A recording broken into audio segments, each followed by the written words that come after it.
Good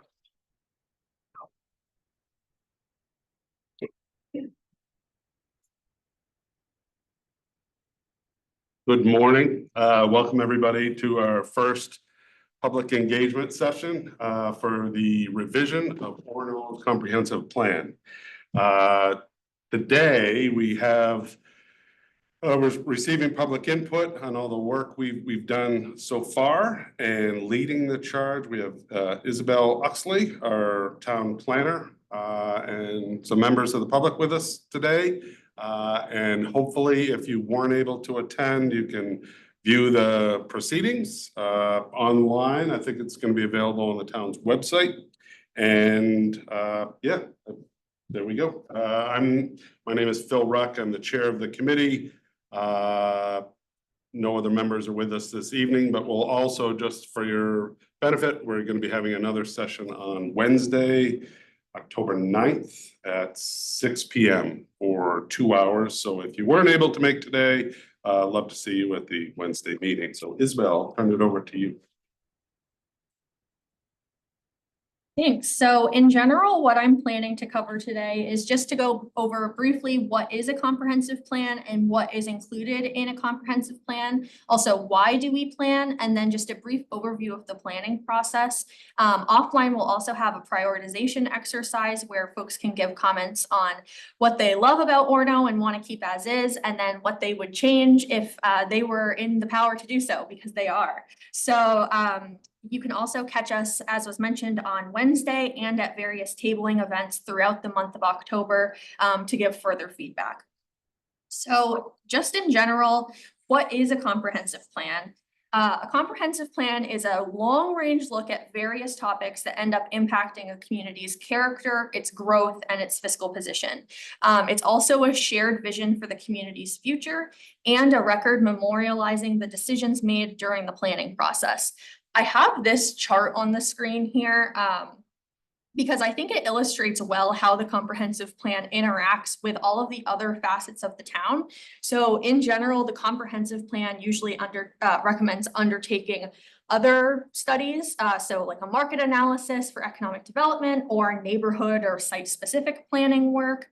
And then in turn, those other plans and studies end up directly informing amendments or additions to town ordinances.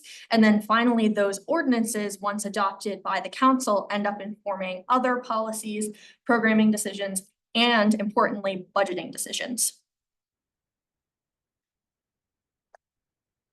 In terms of what's included in a comprehensive plan, the state of Maine outlines a process that every Maine municipality has to take when they're going through this comprehensive planning process.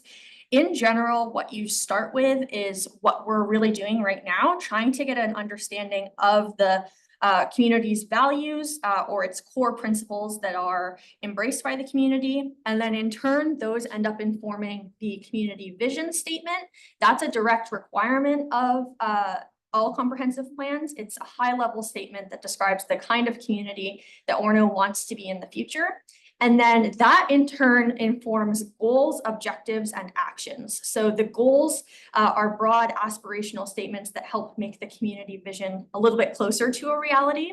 And then the objectives are more specific direction for how the goals will be carried out. And then finally, we will have action steps or action recommendations that the town and its nonprofit partners could take to actually implement all of the other facets of the plan. I mentioned that the comp plan takes a long-range look at various topics that influence the community's character, its growth, and its fiscal position. This here are those topics more broadly, and they're specifically required by the state to be addressed in all Maine comprehensive plans. So things like economy, housing, agriculture and forestry, history and culture, recreation, transportation, land use and natural and water resources, so growth and conservation, public facilities and services, and then a lot of data around population and demographic projections for the lifetime of the plan. In general, why do we plan? So only communities in Maine with a state certified plan can create certain policies, so adopt like impact fee or zoning ordinances. the comprehensive plan ends up providing a legal backing for any amendments to those ordinances and policies. You also get preference with certain state grant programs, and when the state is looking to invest in road upgrades, funding school upgrades, things like that, it ends up actually guiding the state investment in infrastructure towards your growth areas. So we will end up designating growth areas throughout the planning process, and the state will end up looking at that and prioritizing investment in roads within those growth areas, for example. I also want to note that it creates a community-driven vision for the future. So we're doing a lot of this public engagement in order to really understand what Orono residents and stakeholders, including the business community, are looking for.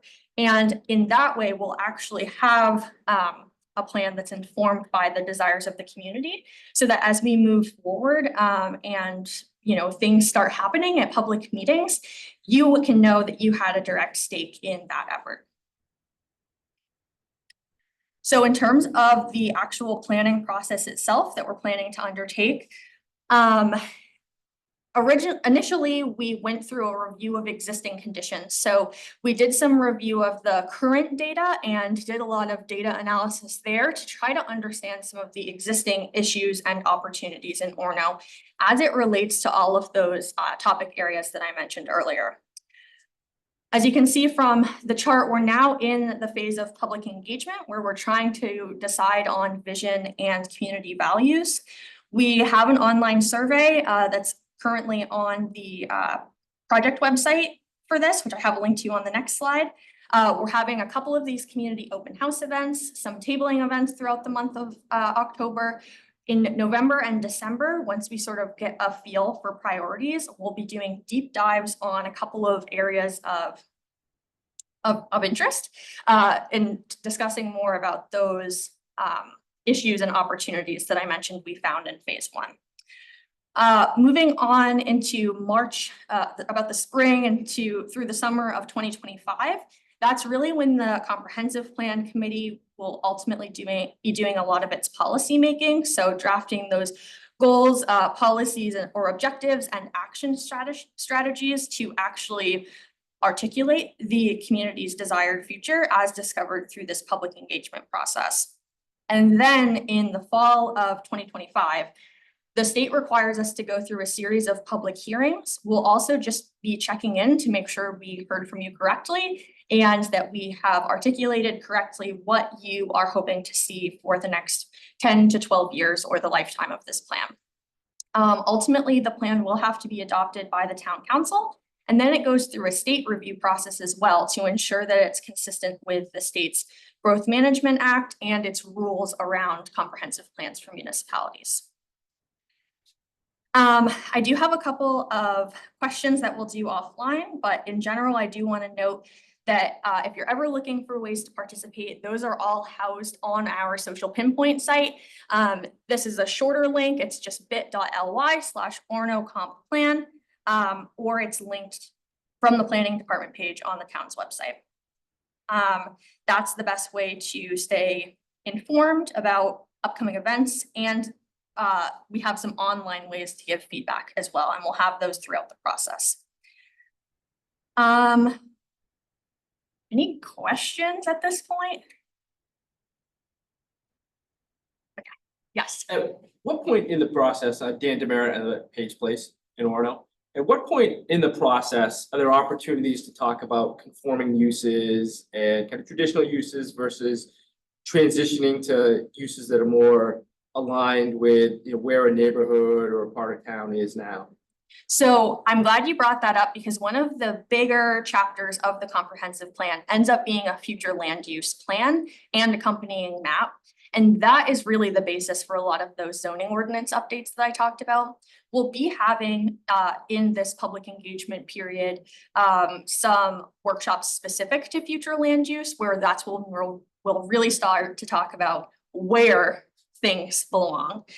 So I mentioned that we'll do some deep dives into the data in November and early December. That's when we'll sort of talk about the what. And then I believe in January and February, we have workshops planned about the where And that's when that conversation should occur.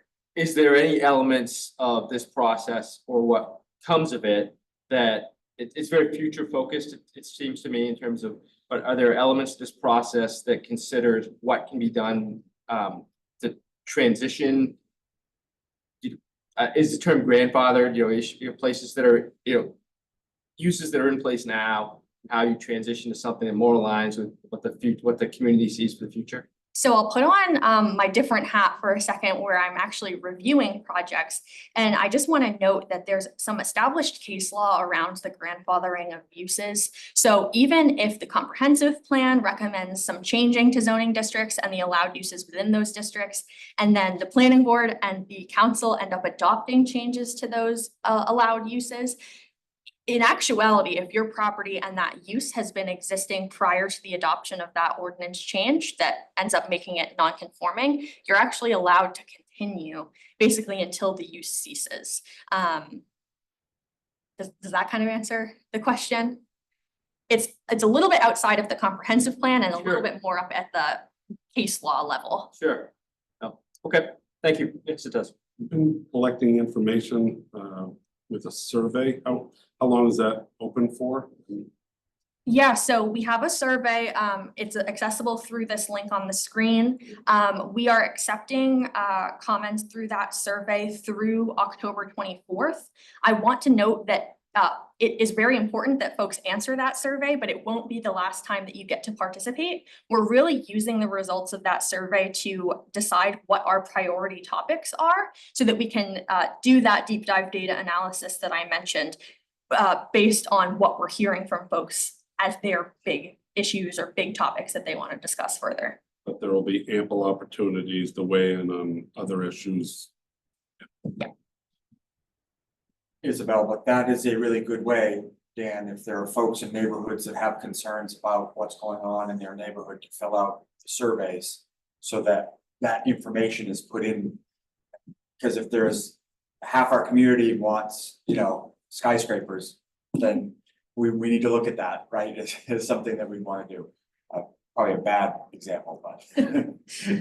But illustrative, Yeah. illustrative of why it's important to have your Right. voice heard Yeah. as part of this survey. Through the whole process, Yep. yep. Yes. I think we'll have opportunities to get some really good engagement over the next couple of weeks with that. Could you elaborate a little bit on the tabling sessions? Yeah, so this was actually something that the town manager requested, and we're building it into my contract with the town. Really, it's about meeting people where they are and trying to get some feedback. So frankly, you can do as many social posts and as many posts on the town website and as many mailers as you want. But sometimes the best way to get people to give you their feedback is just to show up where they are. So what we have discussed doing is I will end up doing some sessions at local businesses, or at the university, for example, on days where there might be a crowd, to try to get some additional feedback and actually meet people and talk to them face to face.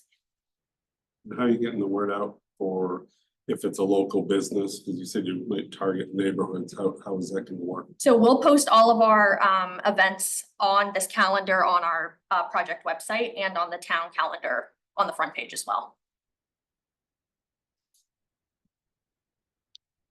Those aren't scheduled yet though, right? No, currently not scheduled. Good. All right. I think that's all.